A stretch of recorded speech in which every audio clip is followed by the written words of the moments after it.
Hi, I'm Amy Eisenstein. Are you ready to become a master fundraiser and major gifts expert?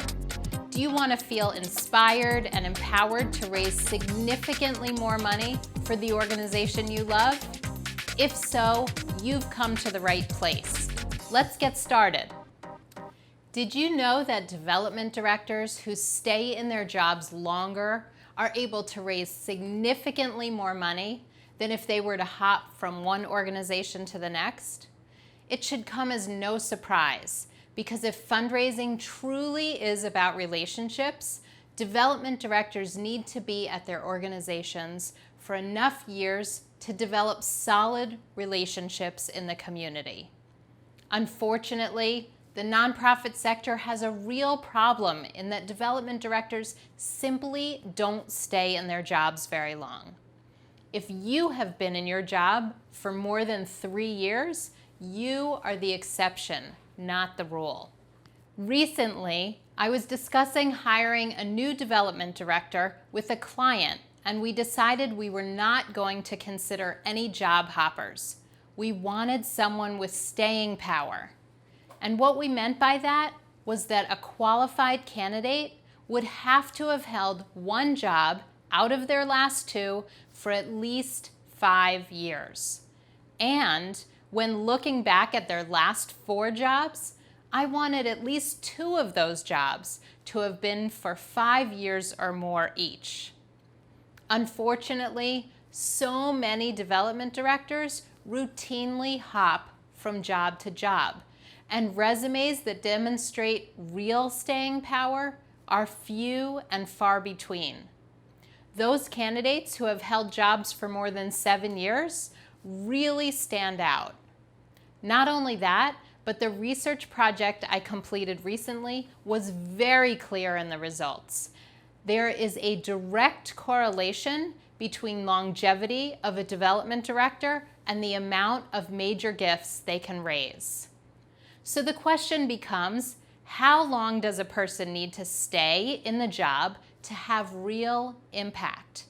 And more importantly, how do we keep development directors in place long enough to establish solid relationships and truly raise major gifts? So here are my top 8 ideas for keeping your development director in no particular order. Invest in their continuing education, including training, conferences, and AFP memberships. Offer appropriate and generous compensation. Provide a fun and happy work environment. Require time off. Insist that they take their days. Reward work well done with praise and appreciation. Offer increasing levels of responsibility. Provide realistic goals and offer flexible schedules. I'm sure there are many more than those I've listed, but most of these ideas are very simple and doable. They would help increase the amount of time that development directors stay at their organizations. Finally, before we wrap up, I would say to any executive director watching, if you have a great development director, ask them, what can you do to keep them?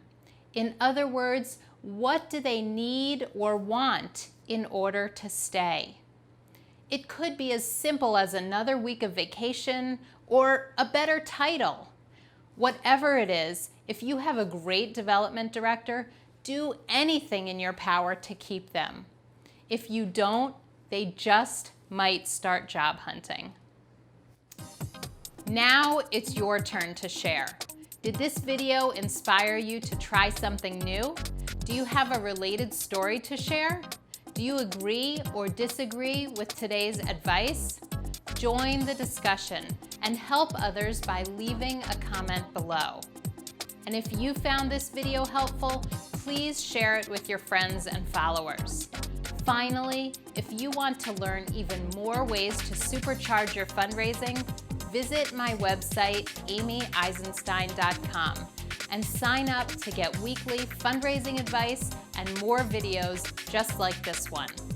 That's the end for today, but I hope you're feeling inspired and empowered.